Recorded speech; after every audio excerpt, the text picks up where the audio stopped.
16वां रहस्य। महाभारत युद्ध के नियम और सेना की स्थिति। महाभारत युद्ध से पूर्व पांडवों ने अपनी सेना का पड़ाव कुरुक्षेत्र के पश्चिमी क्षेत्र में सरस्वती नदी के दक्षिणी तट पर बसे समंत्र पंचक तीर्थ के पास हिरण्यवती नदी सरस्वती नदी की सहायक नदी के तट पर डाला। कौरवों ने कुरुक्षेत्र के पूर्वी भाग में वहां से कुछ योजन की दूरी पर एक समतल मैदान में अपना पड़ाव डाला। दोनों ओर के शिविरों में सैनिकों के भोजन और घायलों के इलाज की उत्तम व्यवस्था थी। हाथी, घोड़े और रथों की अलग व्यवस्था थी। हजारों शिविरों में से प्रत्येक शिविर में प्रचुर मात्रा में खाद्य सामग्री, अस्त्र शस्त्र, यंत्र और कई वैद्य और शिल्पी वेतन देकर रखे गए। दोनों सेनाओं के बीच में युद्ध के लिए 5 योजन 8 किलोमीटर की परिधि। विष्णु पुराण के अनुसार 4 कोस या 1 योजन 13 किलोमीटर से 16 किलोमीटर 40 किलोमीटर का घेरा छोड़ दिया गया था। कौरवों की ओर थे सहयोगी जनपद गांधार, मध्य, सिंध, काम्बोज, कलिंग, सिंगल, दरद, अभिषेक, मागध, पिशाच, कोसल, प्रतीच्य, बाहलिक, उदिच्य, अंश, पल्लव, सौराष्ट्र, अवंती, निषाद, शूरसेन, शिबी, वसती, पौरव, तुषार, चूचुपदेश, अश्वक, पांड्य, पुलिंद, पारद, क्षुद्रक, प्राग्ज्योतिषपुर, मेकल, कुरुविंद, त्रिपुरा, शल, अम्बष्ट, कैतव, यवन, त्रिगर्त, सौव और प्राच्य। कौरवों की ओर से ये योद्धा लड़े थे भीष्म, द्रोणाचार्य, कृपाचार्य, कर्ण, अश्वत्थामा, मद्रनरेश, शल्य, भूरिश्रवा, अलम्बुश, कृतवर्मा, कलिंगराज, श्रुतायुध, शकुनी, भगदत्त, जयद्रथ, विंद, अनुविंद, काम्बोजराज, सुदक्षिण, बृहद्वल, दुर्योधन व उसके 99 भाई सहित अन्य हजारों योद्धा। पांडवों की ओर थे ये जनपद पांचाल, चेदी, काशी, करुष, मत्स्य, केकय, सृंजय, दक्षाण, सोमक, कुंती, आनप्त, दाशेरिक, प्रभद्रिक, अनूप, किरात, पटच्च, तित्तिर, चोल, पांड्य, अग्निवेश्य, हुंड, दानभारी, शबर, उद्भस, वत्स, पौंड्र, पिशाच, पुंड्र, कुंडिविश, मारुत, धेनुक, तगन और परतगण।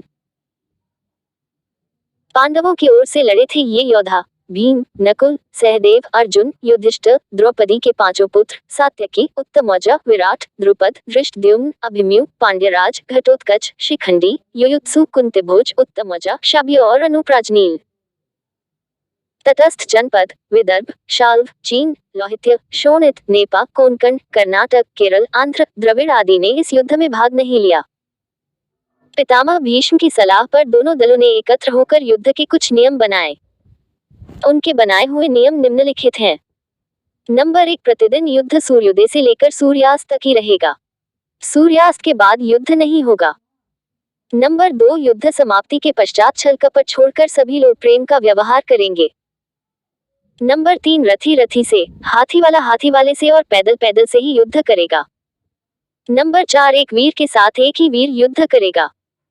नंबर 5, भय से भागते हुए या शरण में आए हुए लोगों पर अस्त्र शस्त्र का प्रहार नहीं किया जाएगा। नंबर 6, जो वीर निहत्था हो जाएगा उस पर कोई अस्त्र नहीं उठाया जाएगा।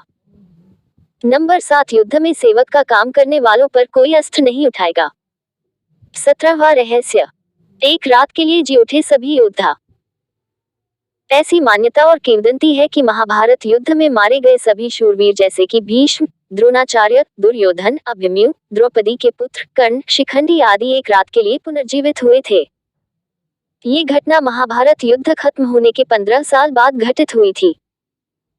यह उस समय की बात है जब धृतराष्ट्र, कुंती, विदुर, गांधारी और संजय वन में रहते थे। एक दिन वन में उनसे मिलने युधिष्ठिर पधारे तभी यह घटना घटी।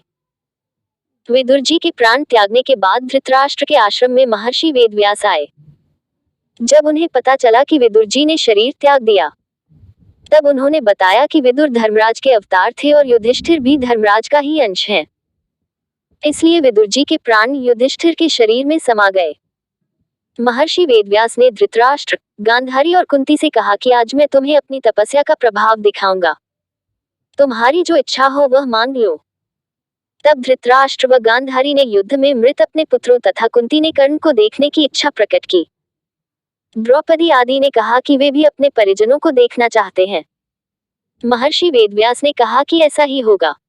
युद्ध में मारे गए जितने भी वीर हैं, उन्हें आज रात तुम सभी देख पाओगे। ऐसा कहकर महर्षि वेदव्यास ने सभी को गंगा तट पर चलने के लिए कहा। महर्षि वेदव्यास के कहने पर सभी गंगा तट पर एकत्रित हो गए और रात होने का इंतजार करने लगे। रात होने पर महर्षि वेदव्यास ने गंगा नदी में प्रवेश किया और पांडव व कौरव पक्ष के सभी मृत योद्धाओं का आवाहन किया। थोड़ी ही देर में भीष्म, द्रोणाचार्य, कर्ण, दुर्योधन, दुःशासन, अभिमन्यु, धृतराष्ट्र के सभी पुत्र, घटोत्कच, द्रौपदी के 5 पुत्र, राजा द्रुपद, धृष्टद्युम्न, शकुनी, शिखंडी आदि वीर जल से बाहर निकल आए। उन सभी के मन में किसी भी प्रकार का अहंकार व क्रोध नहीं था। महर्षि वेदव्यास ने धृतराष्ट्र व गांधारी को दिव्य नेत्र प्रदान किए। अपने मृत परिजनों को देख सभी के मन में हर्ष छा गया। सारी रात अपने मृत परिजनों के साथ बिताकर सभी के मन में संतोष हुआ। अपने मृत पुत्र, भाई, पतियों और अन्य संबंधियों से मिलकर सभी का संताप दूर हो गया। इस प्रकार वह अद्भुत रात समाप्त हो गई। 18वां रहस्य। महाभारत की महिलाएं कहते हैं कि महाभारत में एक से बढ़कर एक सुंदर स्त्रियां थीं। जितनी वे सुंदर थी उससे कहीं ज्यादा ज्ञान संपन्न भी थी। माना यह भी जाता है कि उनमें से की कुछ स्त्रियों के कारण महाभारत हुआ। यह आम धारणा है कि जर, जोरू और जमीन के लिए ही युद्ध होते रहे हैं। हालांकि कुछ विद्वान मानते हैं कि महाभारत युद्ध के कारण कुछ और भी थे।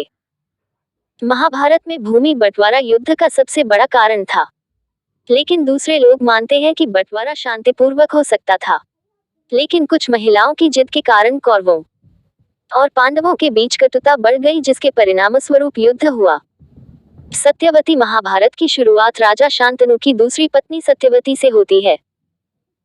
पहली पत्नी गंगा के पुत्र भीष्म ने तो सत्यवती के कारण ही ब्रह्मचर्य की प्रतिज्ञा ले ली थी, क्योंकि सत्यवती चाहती थी कि भीष्म या उसका कोई पुत्र हस्तिनापुर की गद्दी पर न बैठे, बल्कि मेरा ही पुत्र गद्दी का अधिकारी बने। यदि शांतनु सत्यवती को न चाहते तो कुरुवंश का भाग्य कुछ और ही होता। इस राजा ने एक स्त्री के लिए अपने पुत्र भीष्म के जीवन को नष्ट कर दिया। इससे पता चलता है कि शांतनु एक सामान्य राजा था। उसने अपने राज्य तथा पुत्र को प्राथमिकता न देकर अपनी भोगवृत्ति को प्राथमिकता दी।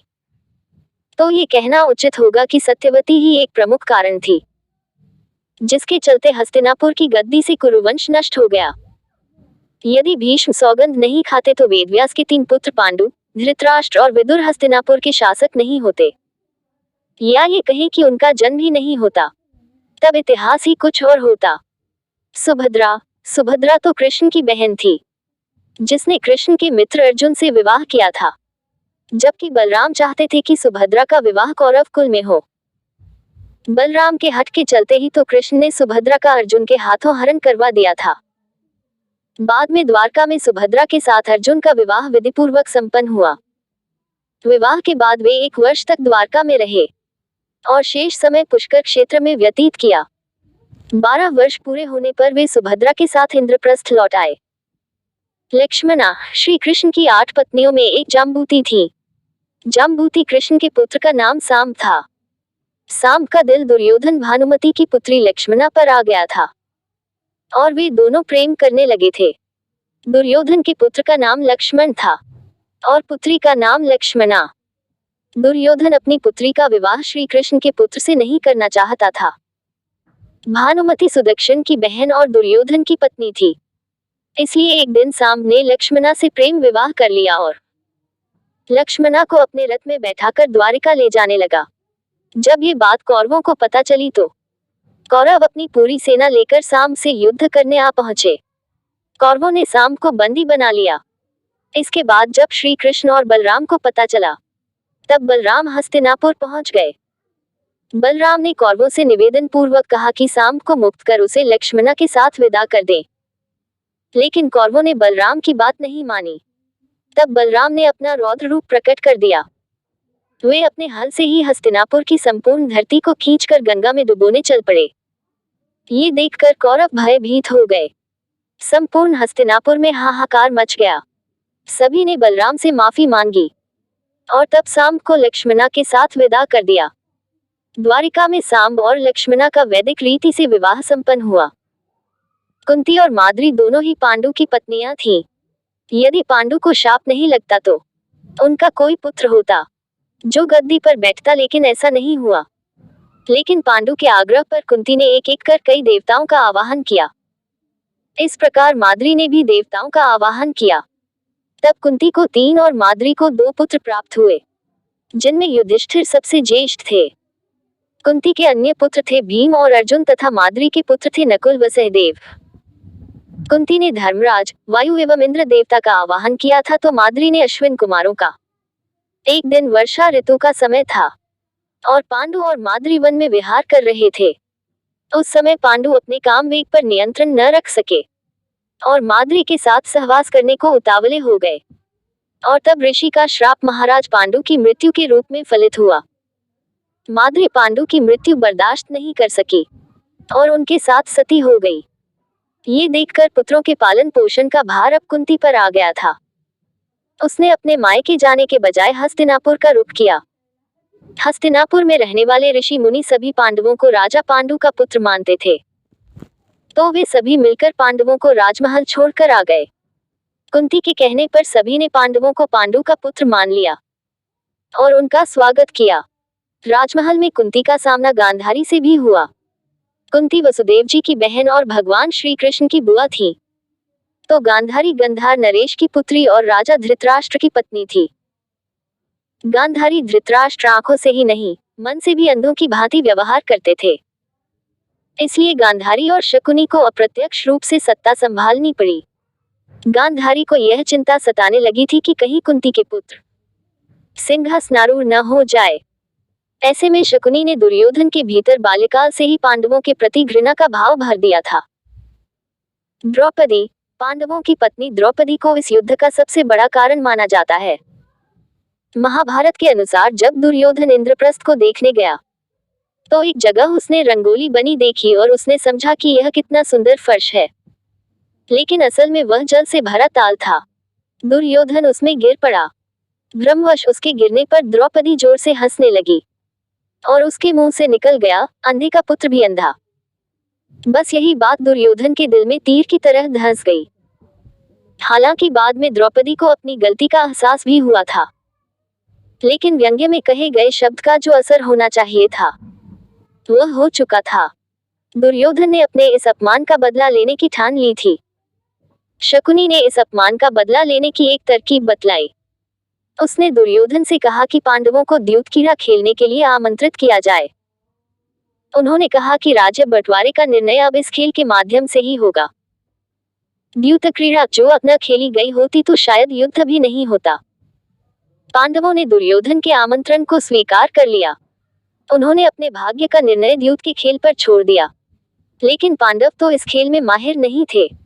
फिर कैसे वे ये खेल खेलने के लिए तैयार हो गए? उनका मानना था कि यह खेल भाग्य पर निर्भर है, न कि चाल, छल या कपट पर। भगवान कृष्ण ने इस खेल का विरोध किया था, लेकिन पांडव नहीं माने। श्री कृष्ण ने कहा कि फिर इस बुरे खेल में मैं साथ नहीं दूंगा। भगवान कृष्ण ने गीता में कहा भी है कि सबसे बुरे खेलों में द्यूतक्रीड़ा है। पांडव खेल में एक के बाद एक राज्य हारते गए। फिर उन्होंने उनके पास की वस्तुएं भी दांव पर लगा दी। अंत में उन्होंने द्रौपदी को भी दांव पर लगा दिया। बस यहीं से युद्ध की नींव रख दी गई। द्रौपदी का चीरहरण होते हुए सबने देखा, लेकिन भगवान कृष्ण ने अंत में पहुंचकर द्रौपदी की लाज बचाई। यह महाभारत का सबसे बड़ा टर्निंग पॉइंट था। 19वां रहस्य, आखिर युद्ध के बाद बचे हुए लोगों का क्या हुआ? पांडव पक्ष के विराट और विराट के पुत्र उत्तर, शंख और श्वेत, सात्यकी के 10 पुत्र, अर्जुन पुत्र इरावान, द्रुपद, द्रौपदी के 5 पुत्र, धृष्टद्युम्न, शिखंडी, कौरव पक्ष के कलिंगराज भानुमान, केतुमान, अन्य कलिंगवीर, प्राच्य, सौवीर, क्षुद्रक और मालवीर आदि सभी मारे गए। महाभारत युद्ध में लाखों लोगों के मारे जाने के बाद लगभग 24,165 कौरव सैनिक लापता हो गए थे, जबकि महाभारत के युद्ध के पश्चात कौरवों की तरफ से 3 और पांडवों की तरफ से 15 यानी कुल 18 योद्धा ही जीवित बचे थे। माना जाता है कि महाभारत युद्ध में एकमात्र जीवित बचा कौरव युयुत्सु था। युधिष्ठिर ने युद्ध के मैदान में ही सभी योद्धाओं का अंतिम क्रियाकर्म करवाया था।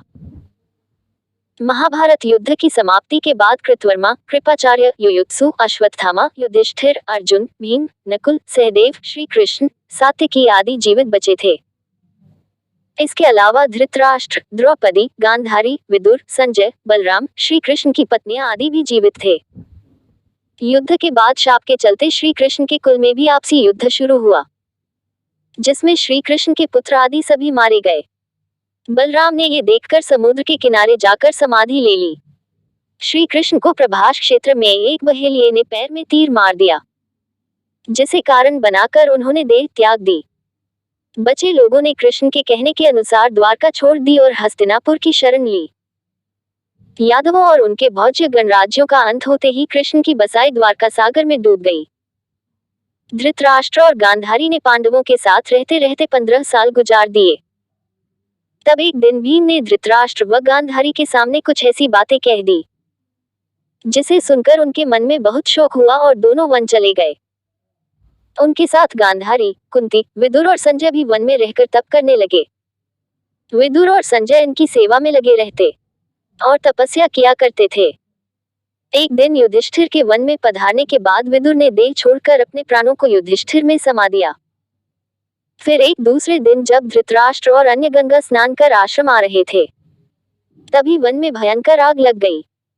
दुर्बलता के कारण धृतराष्ट्र, गांधारी व कुंती भागने में असमर्थ थे, इसलिए उन्होंने उसी अग्नि में प्राण त्यागने का विचार किया और वहीं एकाग्रचित होकर बैठ गए। इस प्रकार धृतराष्ट्र, गांधारी व कुंती ने अपने प्राणों का त्याग कर दिया। संजय ने यह बात तपस्वियों को बताई और वे स्वयं हिमालय पर तपस्या करने चले गए। धृतराष्ट्र, गांधारी व कुंती की मृत्यु का समाचार जब महल में फैला तो हाहाकार मच गया।